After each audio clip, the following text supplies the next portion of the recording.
This is Otterton Mill in Devon, and in here is one of the earliest industrial processes.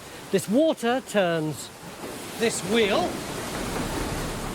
which turns this thing here, which turns a big millstone in there, to turn this into one of these. Everybody needed bread, so there used to be thousands of mills all over the country. This is Dotton. It's a couple of miles from Otterton. There used to be a mill here, but it was knocked down in the 1960s. The first record of a mill on this site, though, is in Domesday in 1086. We've never dug a mill before, so this site gives us a unique opportunity to look into part of what would have been everyday life for tens of thousands of people. We've got 900 years of history and just 3 days to untangle it.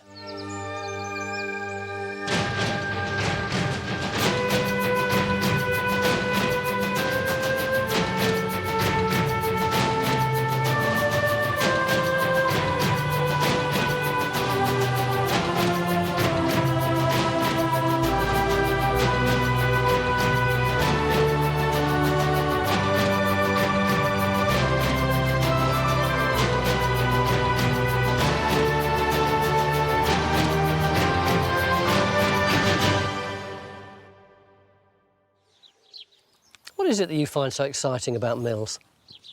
I think they're really interesting structures and we don't know much about them. After all, there must have been many thousands of them in medieval England.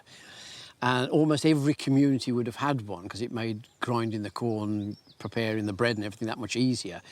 And yet we've done very, very little work on them. Why not, if they're that exciting?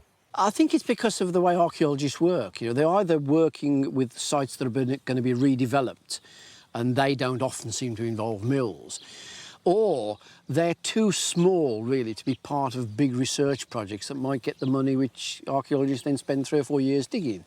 So they fall between all those stools. And that's why this is so important, because it's not very often you can be fairly confident you've got a site and you've got the chance to actually do anything with it.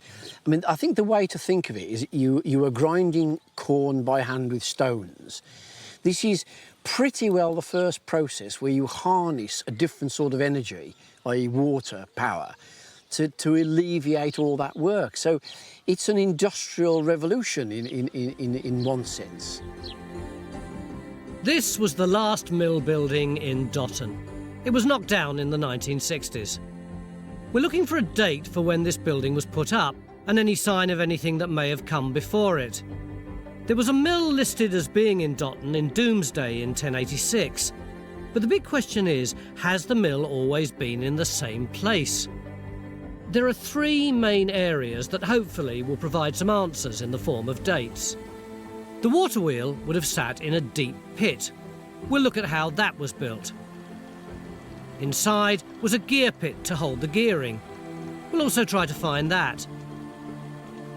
And there would have been a domestic area, the part the miller would have lived in. Hopefully we'll come across bits of pottery and household stuff that'll also help us with the dating. The mill sits here, on a road crossing the River Otter in South Devon. Right, photo,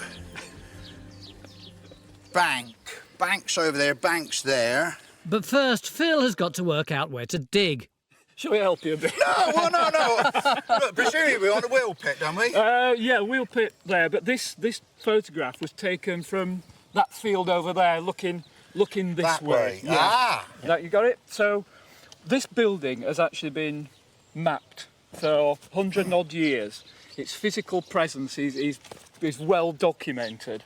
And where we're standing at the moment is just here. This is the mill.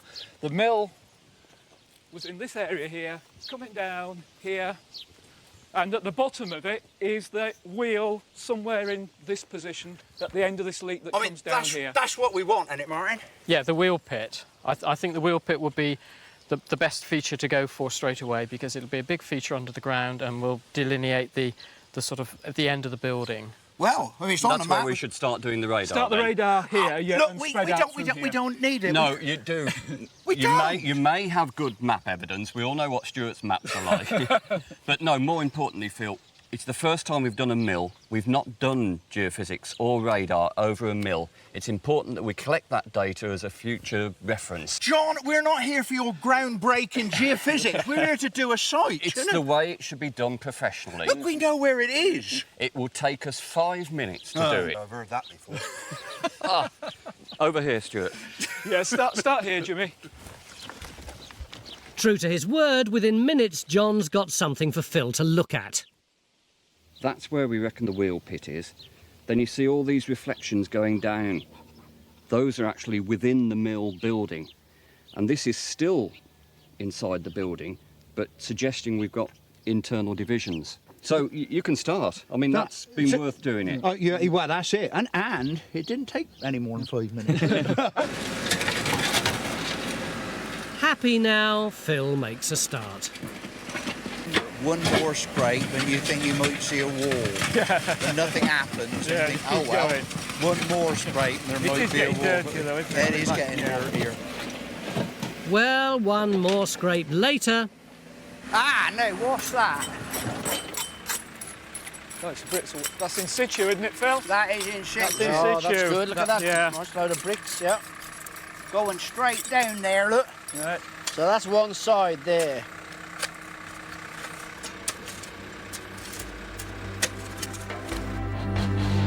This is Dotton. Here's the River Otter. This is the road that crosses the river. And the mill, where Phil is here. Just here, water's diverted from the river to the mill along a channel called a leat. The leat enabled the miller to control the flow of water to the mill. In the field across the road from the mill site, we can see remnants of where the leat might be along the base of the slope. How big was it? How powerful? And can we find a date for when it was dug?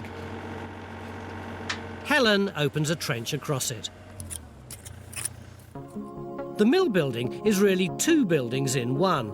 There's the industrial part of it, where the machinery would have been, and then there's the domestic side, where the miller lived.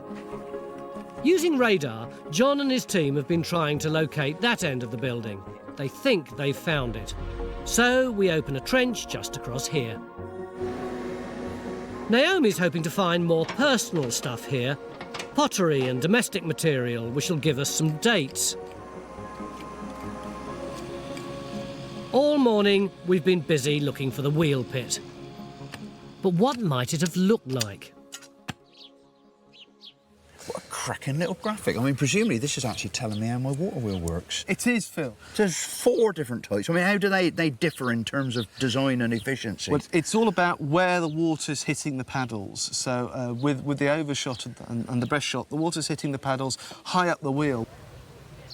With the undershot and the low breast shot, it's lower down. The one we've got is an undershot wheel. How does that work in terms of efficiency?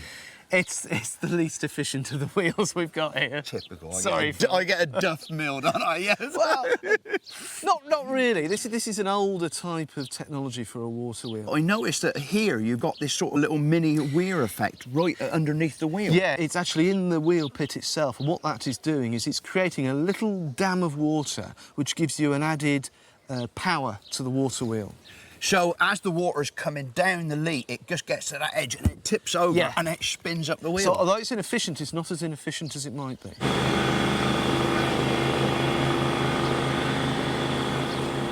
What are you doing? Just like, what I'm doing is cutting the grass, to be plainly obvious. He's stalled. I didn't switch it off. Yeah, sure. Yeah, what we've got here, Tony, you see on this slope down here? Yeah. There are what called parch marks. You can see these light coloured lines on the slope. Yeah.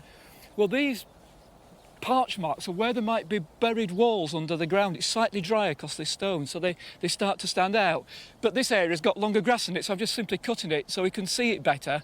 And the idea is that Henry is going to map this out with his pole, and we might have a footprint of some buildings here. So this is going to be useful. Oh, it is going to be. It's good fun as well. I'm going to go off elsewhere, see how long it takes before it can get that engine started again. Ye of little faith. This is where Stuart's cutting the grass, just off to one side of the mill site. The leat is here. The parch marks seem to be across all of this area. We leave him to it.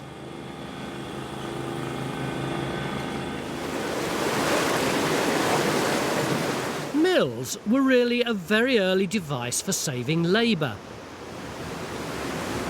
Harnessing water power was a huge step forward, as I was to discover. Prior to the water wheel, this is how grinding corn was done. By hand. Some weight to move about, isn't it? It's fairly hard work, and to think from the records that we have, most of the time it was done by women. How much do you think's there? There's a couple of pounds of wheat there, that's going to make a nice little loaf. And how long would it take to grind it? At that speed, about an hour.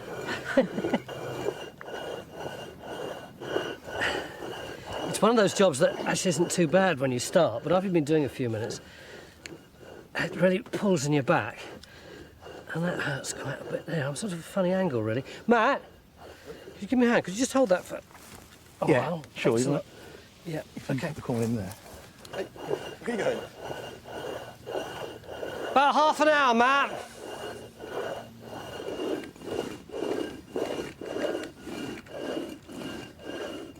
Wait, look at that.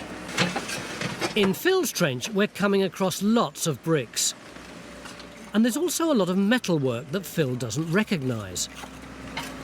Martin, we got another of these pieces. What Well, are that's they? good, Phil. That's some reinforcing, I think, from the water wheel, where one of the arms, one of the spokes, joined the rim of the wheel, and it was all bolted together. Yeah, I mean, look, we've actually got the wood preserved, sort of just stuck against the iron there, and right the way through here. This is all just wood as well. We're getting so many of these, but the other thing we're getting are these things here. What are they? Well, again, that looks like a reinforcing plate. You see, it's got a curve to it. Yeah, we've been looking at that. Which I should think is the outside diameter of the water wheel, and is holding together the wooden rims that come round to make a ring, a continuous ring, and this is where they're joined together. They're bolted together with these iron plates. So we have actually got the water wheel. We've got some very good bits of the water wheel, perhaps more than you would expect to survive. We got a lot of the ironwork that held it together, and we could get the size of some of the components from these as well. The pieces in Phil's trench give us an indication of the size of the wheel. They fit together like this. It's a big wheel, about 3 metres across, probably dating from the Victorian period. Earlier on today, Helen put in a little trench over here to see if she could find the leat, which is the stream that they use for driving the water wheel. How'd you get on? Oh, well, we've done brilliantly. We've got almost all of it. Let me show you. What was it like digging this stuff? Not bad. It's generally soft with a few hard lumps, but the particularly easy bit was when Ian was digging it with the mechanical digger, I'm afraid. This is the clearest bit. This is the lenses of little layers, puff pastry layers of grey and yellow, which have come from where the water was. This is the actual leat here. And then along here, again, incredibly obvious, these red stones are kind of stone lining to the leat itself. So we've got the whole of this side. The only thing we haven't got is the other side. It should be exactly the same on the other side, but it's underneath that great hill. So do we know what date this wall is? Well, if it's a stone wall, Mick, I think that means it's going to be before the 18th century, late medieval, 16th, 17th century. Really? As early as that? Yeah, well, the reason is if it was 18th or 19th century, it would be a nicely dressed stone wall, or it more likely would be a brick wall, and it's not. And you think it's late medieval? Late medieval? Yeah. Helen, this is you.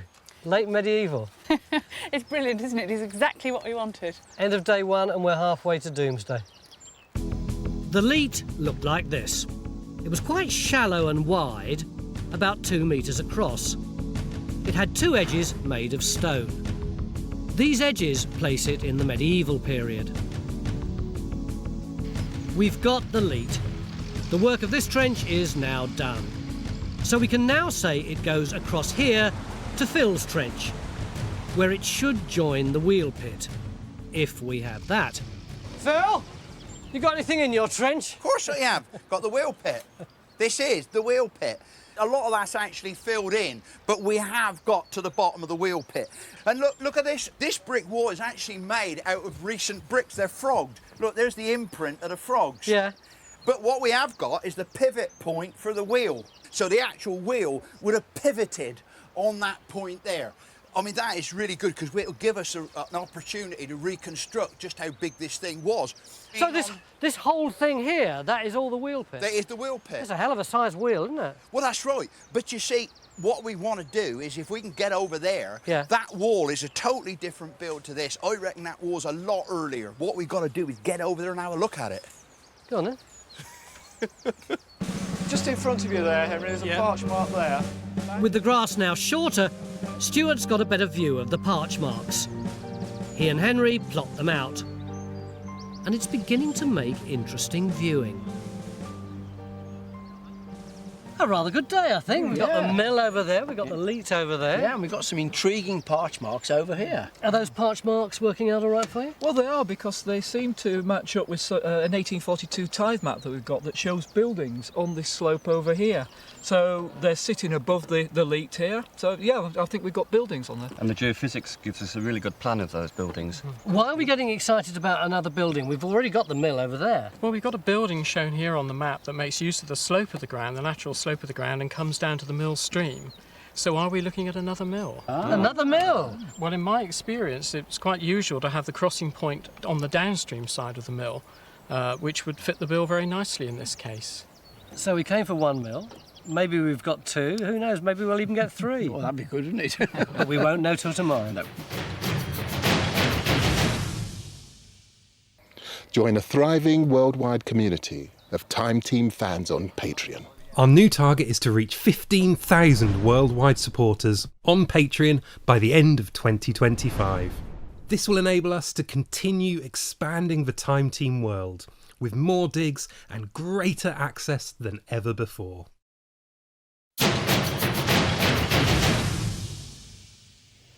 Beginning of day 2 here at Dotton in East Devon. We had a good day yesterday, It was didn't we? good, wasn't it? We got a long way with it. We found the most recent phase of the mill over there, and Phil and Naomi are going to continue digging that. But yesterday evening, you started to develop this theory that there might be another mill up here on this slope somewhere. Yeah. What's the evidence for that? Well, there is a building shown on the tithe map anyway in 1842. Yeah. But you see there are lots of parch marks in the grass. Yeah. Where the grass has died over the top of probably walls underneath. And so we did some geophysics across here, and clearly there is something going on. All right, there might be buildings there, but it doesn't mean it's a mill.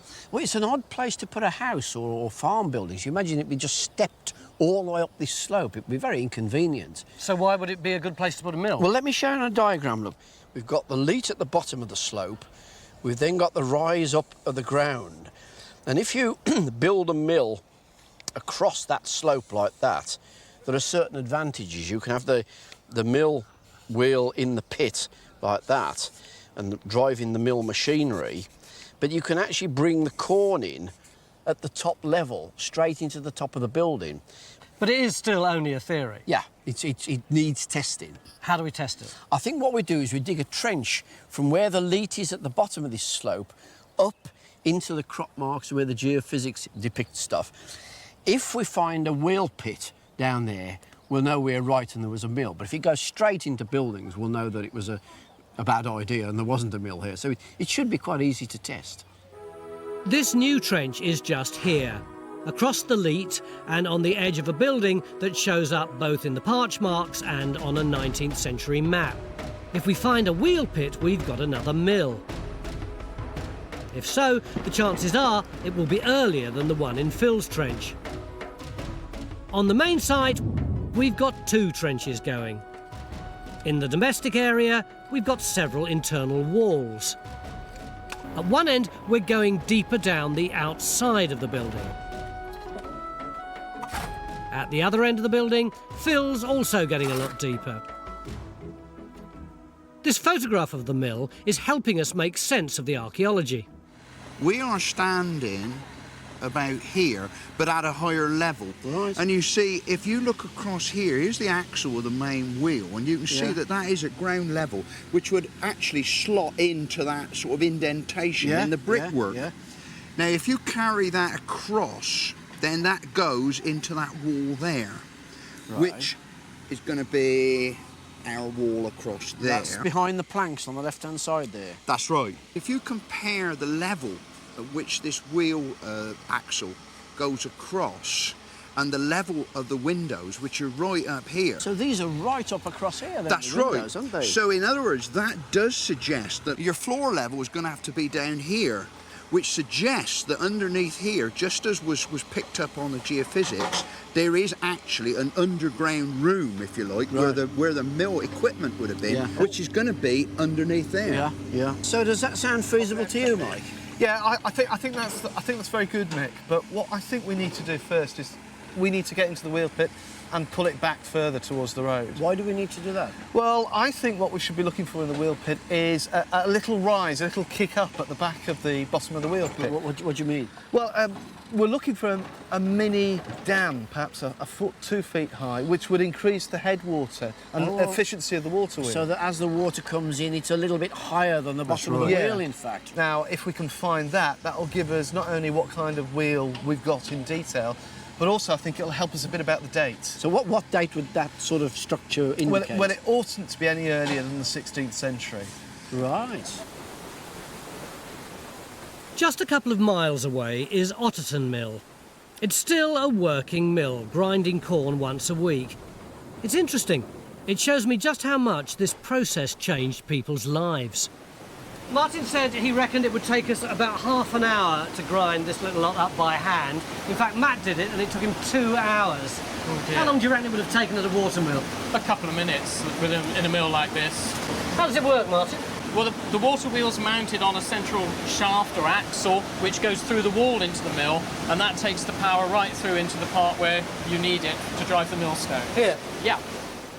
Oh yeah, I can see the shaft coming through there. Yes, that's right, Tony, and the main gear turning in a pit at the bottom, and that's the feature that we're looking for in the mill at Dotton.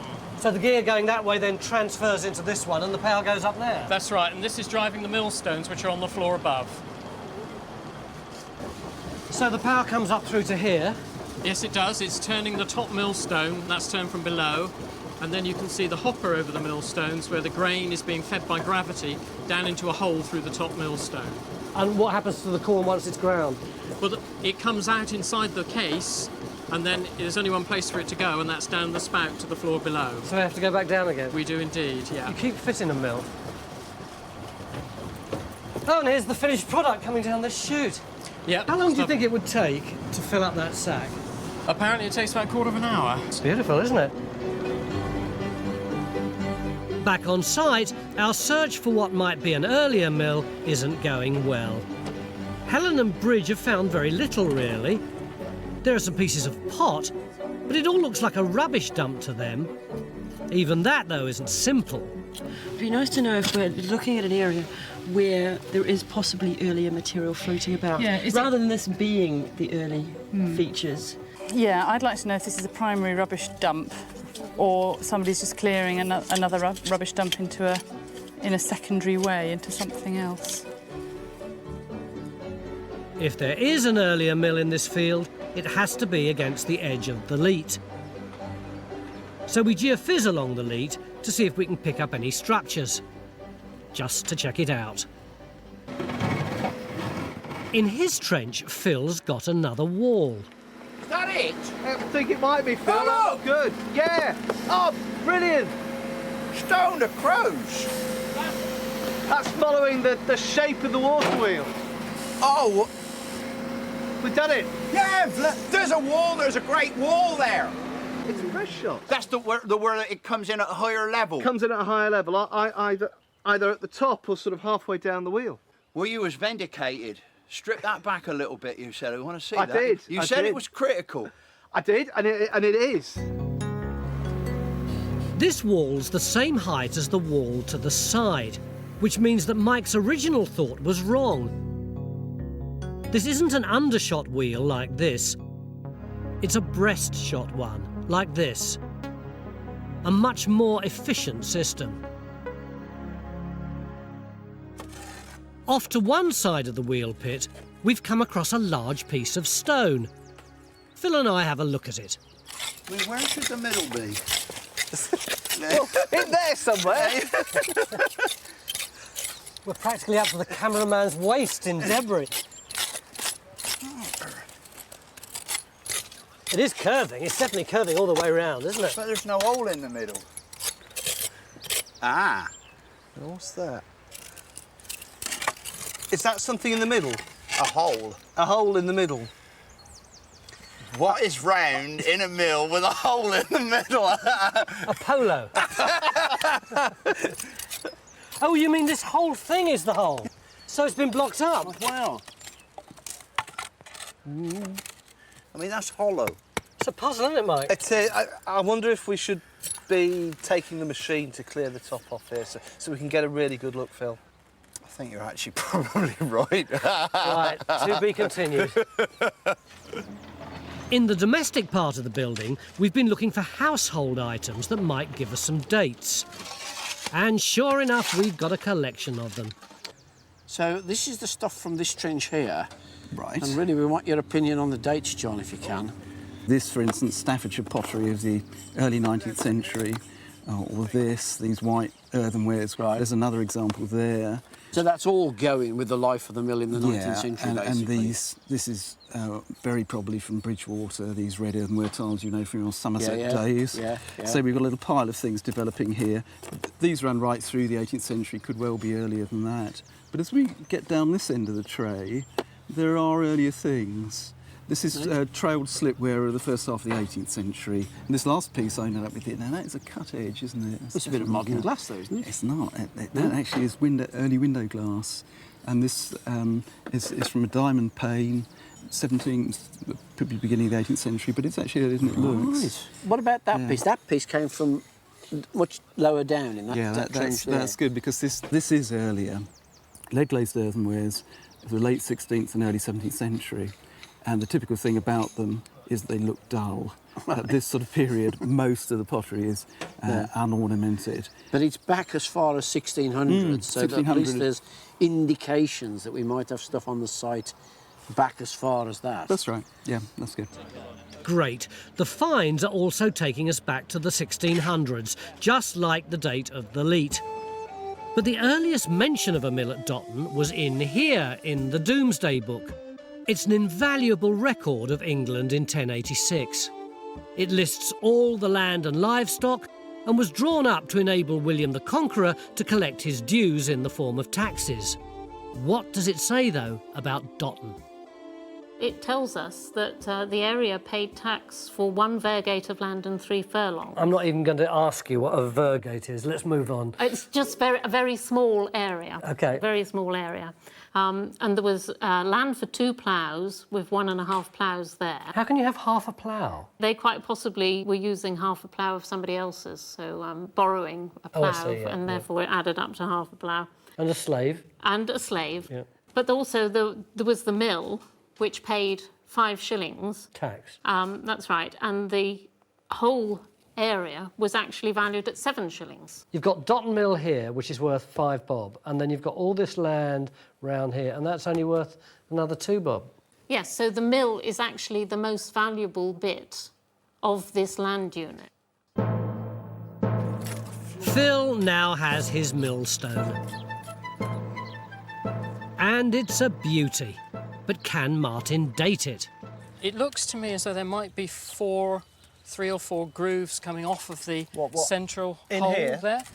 Down here. One there? Can we clean it up a bit and just have a look? Or am I making this up? I think we have. That would be good. I think we have. What's that slot there? Yeah, I think we have. I think there's another one there. Oh, there? Yes. So you've got 4 horns. That's right. Coming off it, which have been filled in. Oh, That's that right. would be brilliant. Yes, there they are. So it is a top stone, and the curving shape of those... Oh, that's excellent, Phil. The curving shape of those certainly pushes the date of this back. I mean, this is 17th, 18th century millstone, I would say. That fits in with some of the pottery we've been looking at, surely. Oh, lad, look at that. Isn't that a strange shape? The key is this bit in the middle. The shape of this dates the stone as 17th century. The dates are all beginning to tie together. We now have the floor of the domestic part of the mill building. It too is a beauty. This was probably the kitchen floor. We decide to lift a section of it to see if we can see signs of any earlier flooring. Across the road in the other field, Helen and Bridge are drawing a blank. They've found the continuation of the leat. This wall is one edge of it. But there's no sign of a wheel pit, and the building doesn't seem to be attached to the leat. It's not looking like an earlier mill, and dating is a problem. It's either before, during or after, but we don't know which yet. Yesterday you had the devil's own job getting anywhere near this wall, didn't you? But now you've cleaned it up and it's looking great. I'm really glad I did too. I mean, when I got here, the first thing I noticed was that these bricks here are actually frogged, and I was a bit despondent about it because they're exactly the same date and age as that wall on the other side. But then as I went down, I realised that it actually zigzags its way down in a sort of V-shape, and it kind of wiggles its way up round through here and then levels off across there. And I realised it was just one big botched repair job, and that underneath all this is good stone masonry. And that stone built work, I think, is the earliest stuff, and in fact it goes behind, and therefore it's got to be earlier than that brickwork there. What do you reckon, Martin? Yeah, I think that's absolutely right, Phil. I think this is where the water and the action of the water wheel has eroded the wall, the stone of the wall, and it's been patched with brickwork. So what do you think about that older bit? What kind of date? Well, from the other evidence we've had, I guess 17th, 18th century. Well, that's great. That takes the story of the mill back about 350 years, doesn't it? Well, it does, but I think we've got the possibility of taking it back even more than that. How?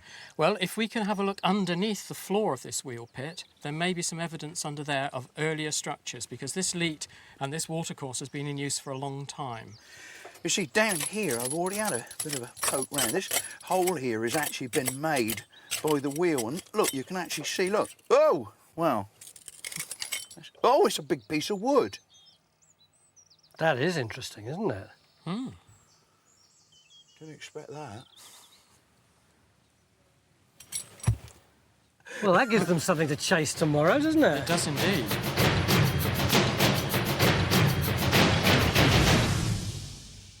If you'd like to see more episodes like this, you can make it happen. Our new target is to reach 15,000 worldwide supporters on Patreon by the end of 2025. This will enable us to continue expanding the Time Team world. Enjoy front row seats for the greatest show on Earth and under it.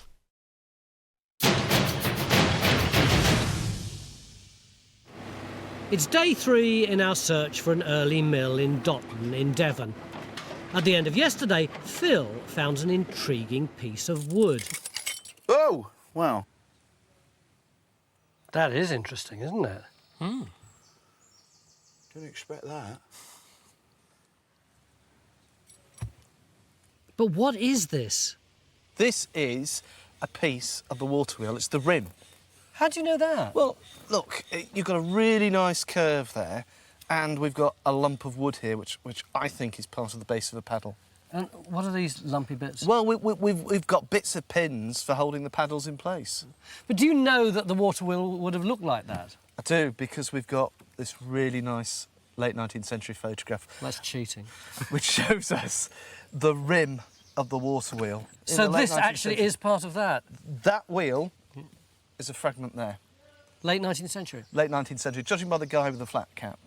Late 19th century doesn't sound much really, but actually it's 150 years ago virtually, isn't it? In his trench, Phil started digging. But there's a problem. There's more wood, but there also seems to be concrete. Oh, what the hell? This is confusion, Mike. Because there's actually a piece of timber. This timber is coming right in underneath there. Underneath the concrete? Underneath the concrete. And yet, it's occupying this trough in the concrete, and it looks for all the world as though I've got concrete. I'm not sure whether I haven't got concrete right the way down there. Could it be stone at the bottom, Phil, rather than concrete? An earlier lining of the wheel pit? Well, it might be. Because if you've got wood underneath the concrete, that might mean we've got an earlier structure to the wheel pit. Yeah, but then you see, if this concrete is laid directly on it, it might actually be stuck onto it. Well, I reckon that concrete's going to have to come up one way or the other.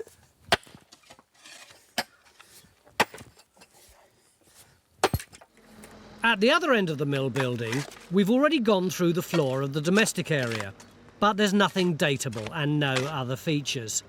This trench did give us some internal walls. We begin to plot them out to see if we can understand how this building worked on the inside.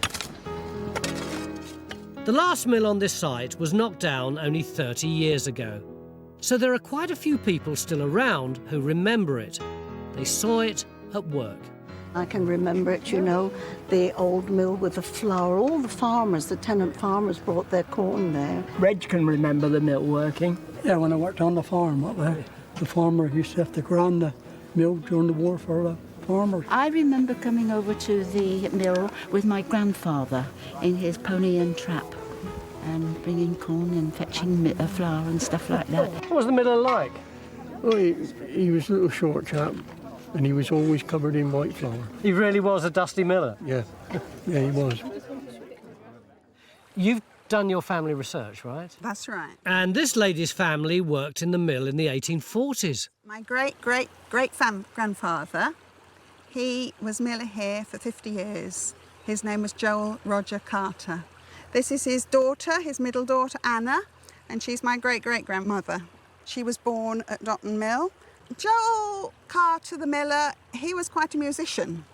He played cornet, that he used to go up on the hills above the mill to play, and they could hear the music all across the valley.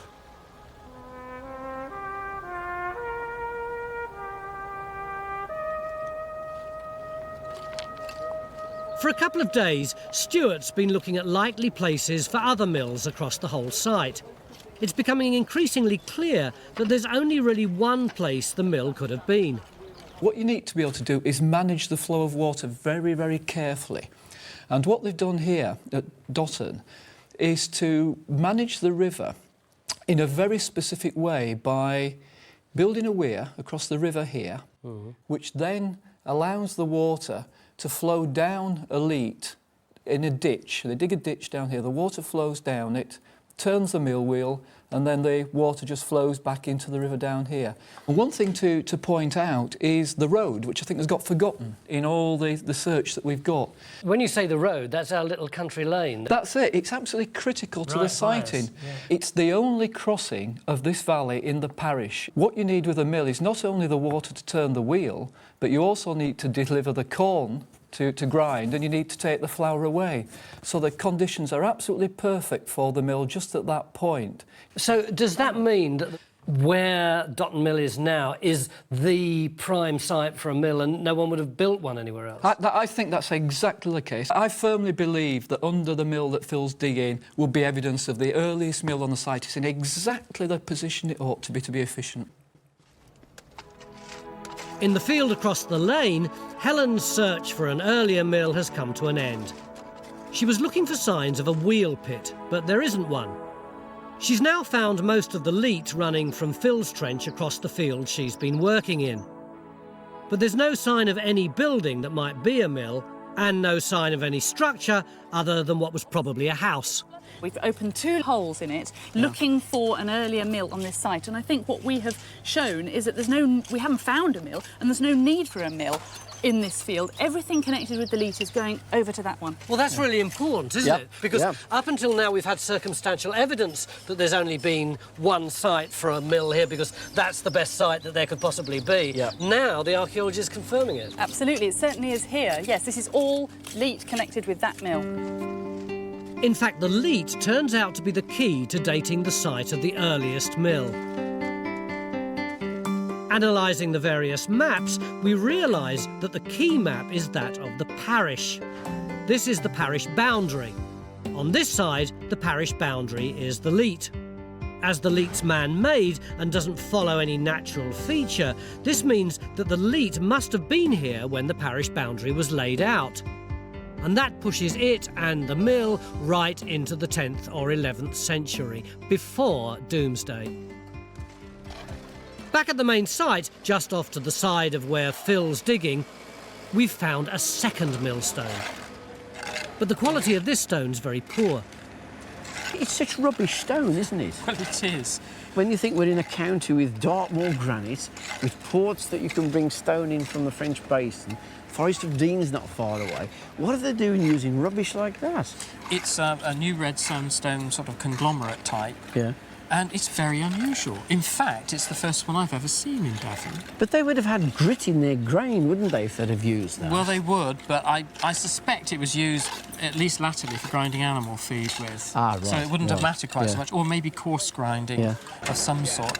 But I think the other thing is it tells us a bit more of the story that this wasn't a particularly prosperous mill latterly, that they weren't buying good quality millstones in. So that's in great contrast to the 5 shilling at Domesday, which was a lot of money. Well, it is indeed, isn't Yeah, it? Yes, yeah. It shows how, over a period of 1,000 years, the life of a mill can change Yeah, enormously. yeah. Yes.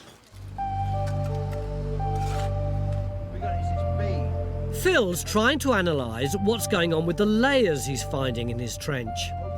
He's not quite there yet. I was beginning to think that we maybe had sequences of gravel with bits of wood stratified within them, because this timber here overlies this gravel, but this gravel here overlies this big piece of timber in there. Yeah. And I began to wonder whether or not we might just have a sort of sequence of layers and deposits with timber, and then the timber rots away and more gravel comes in and they replace it and the whole thing gradually builds up. Yeah. But I think all we can say at the moment is that certainly in this gravel there are archaeological deposits. At the moment they're only, looks like they're only sort of Victorian, 18th, 19th century, but I think mainly there is the potential for earlier stuff further on down. I think we just got to go for it and see whether we can find something. Yeah, I agree. We have the wheel pit, but we also have this other pit called the pit wheel. This held the gearing to turn the millstones.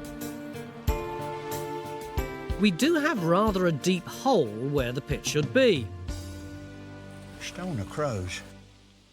If this is the pit wheel, then it is going to be a deep slot, almost as well. It has to be almost as deep as the water wheel. That is a hell of a hole down there, isn't it? God, Hey?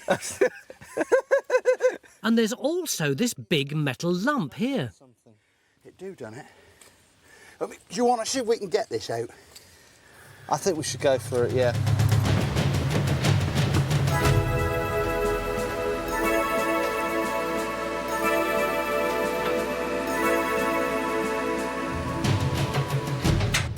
Well, it looks like the pit wheel, or part of the pit wheel. Well, what's this bit? This is the rim of the gear, right, where the wooden cogs were mortised in. This would be the working face. Have it upright. So vertical, Martin. Yes. That was going to be my yes, next vertical question. gear, and these mortises are for the wooden cogs that were in the face of the gear to mesh with the rest of the gearing in the mill. So why are you using wooden cogs? Well, this was a fairly large diameter gear, and in the early days they couldn't cast to good tolerances, and 2 cast iron gears running together would have been very noisy and put a lot of stress on each other.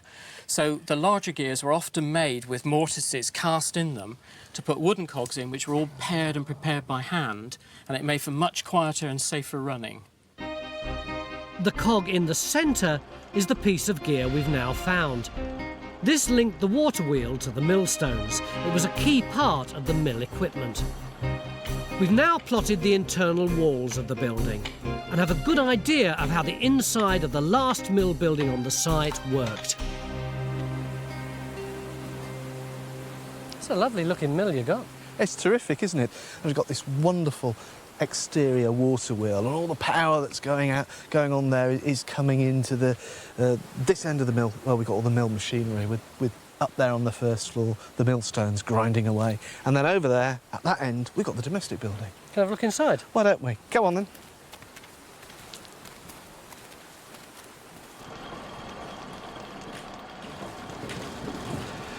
So that big wall over there, Tony, that's our gable end wall, behind which we've got our water wheel, and then this half wheel you can see in front of it, that's our pit wheel. That's bringing all the power in to this machinery here, up into the big wallower wheel in the ceiling.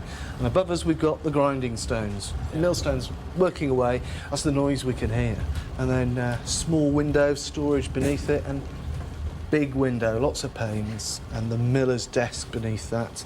It's where he keeps all the records, you know, make sure everybody pays the right tithe, the right time of year. And it's actually sitting on a millstone in the floor. Oh, nice warm in here. Yeah, it's a lot better, isn't it, Tony?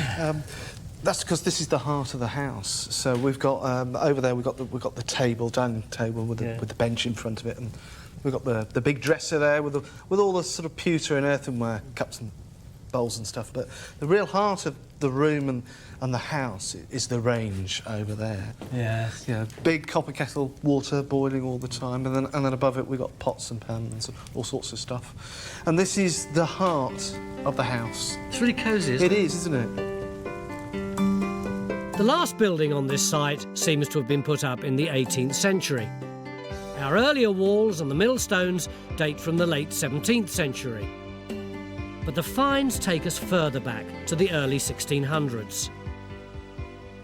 The wheel pit has early bricks and even earlier stone at the base. And right at the end of day 3, Phil's come up with the goods once again. You know this piece of timber that starts there? Yeah. Well, I managed to trace it along, and actually, I've got it still going right through to there. In other words, it's going underneath the wall. So that piece of timber has either got to be earlier than that wall, or at the very least the same date. As a sort of foundation timber. Exactly. Yes. The timber in this trench suggests a much earlier phase for the wheel pit than we'd thought. Everything says 17th century, but I also think that we've probably got stuff earlier, because the bottom of that leat is incredibly well worn, it's incredibly full of gravel. And right down there, I mean, we've got timber in that goes underneath the floor. I think we're looking at a medieval material, unquestionably. But I think you see the topographical situation of the place argues that it's earlier even than the structural stuff, because this mill leat that runs right the way through is the parish boundary. That's likely to have been fixed in the 10th or 11th century. Dotton's on this side of that. There's a very limited area, perhaps about 50 metres on the side of it you could put a mill. We've tested it with 3 or 4 trenches. This is the most likely place for that. So, you know, it's not just that it's 400 years old, 500 years old, it's likely to have been here for 1,000 years. When this building was demolished in the 1960s, it wasn't just the end for a building that was a couple of 100 years old. It was the end of almost 1,000 years of milling on this very spot.